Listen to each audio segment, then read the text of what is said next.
ప్రభునందు ప్రియమైన క్రైస్తవ విశ్వాసులారా, దేవాది దేవుడి నామమున మీ అందరికీ నా శుభాభినందనలు తెలియజేసుకుంటున్నాను. ఆందోళన సంఘం వాళ్ళు నిర్వహిస్తున్న ప్రతిష్ఠిత నివేదనల కార్యక్రమమునకు మిమ్మల్ని అందరూ ప్రేమతో ఆహ్వానిస్తున్నారు. నిన్న మనము యేసయ్య శిలువ మీద పొందిన గాయముల గురించి మాట్లాడుకున్నాం.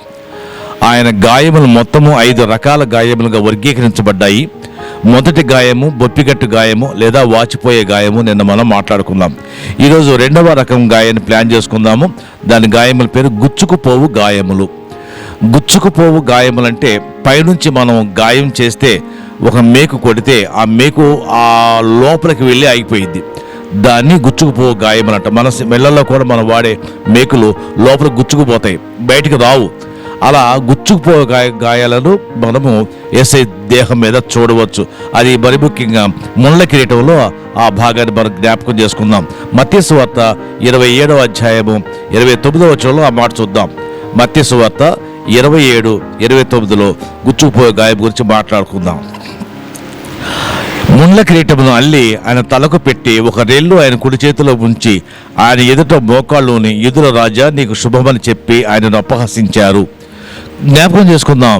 ముళ్ళ కిరీటము అమ్మి, ముళ్ళ కిరీటం అల్లటం అంటే ముళ్ళతో ఒక కిరీటం ఎందుకంటే నేను యూదుల రాజుని ఆయన చెప్పుకున్నాడని వీళ్ళు ఆయన రాజుగా గౌరవించాలంటూ ఒక కిరీటం తయారు చేశారు.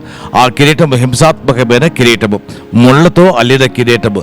దాదాపు 30 పైన ఉండే ముళ్ళు అందులో ఉంటాయి. ఆ ముళ్ళు తల మీద పెట్టి ఆ కిరీటం తల మీద పెట్టినప్పుడు ముళ్ళు కపాలంలోకి గుచ్చుకుపోయేలాగా కొట్టారు. ఒక్కొక్క మేకు అంటే ఒక్కొక్క ముళ్ళు లోపలికి పోయేలాగా గుచ్చడం వల్ల, కొట్టడం వల్ల, సుత్తితో బాధటం వల్ల ఆ మేకులు శరీరం లోపలికి అంటే పుణ్య లోపలికి చొచ్చుకుపోయాయి అని మనము విశ్లేషించవచ్చు. ఆ విధంగా గాయములు ఆ తల మీద మాత్రమే దాదాపు 30 పైన గాయములు, ముళ్ళన్నీ శరీరంలోకి గుచ్చుకుపోయి రక్తమంతా కారుతూ ఉంది. ఇప్పటికే ముఖమంతా వాచిపోయిందని నిన్న మనం తెలుసుకున్నాం.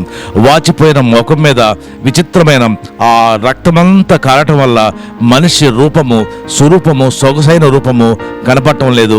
ఒక వికృత రూపం యేసయ్య శరీరానికి ఆపాదించబడింది. ఆ ఫలితంగా మనిషి ఆకారం మారిపోయింది. చూడటానికి వీలేని భయంకరంగా చింతాక్రాంతుడుగా కనిపిస్తున్నాడు ఆయన ముఖమంతా రక్తమయమైంది, ముఖమంతా వాచిపోయింది. పైనుంచి తల నుంచి కారుతున్న రక్తము ఆయన దేహాన్ని తడిపివేసింది.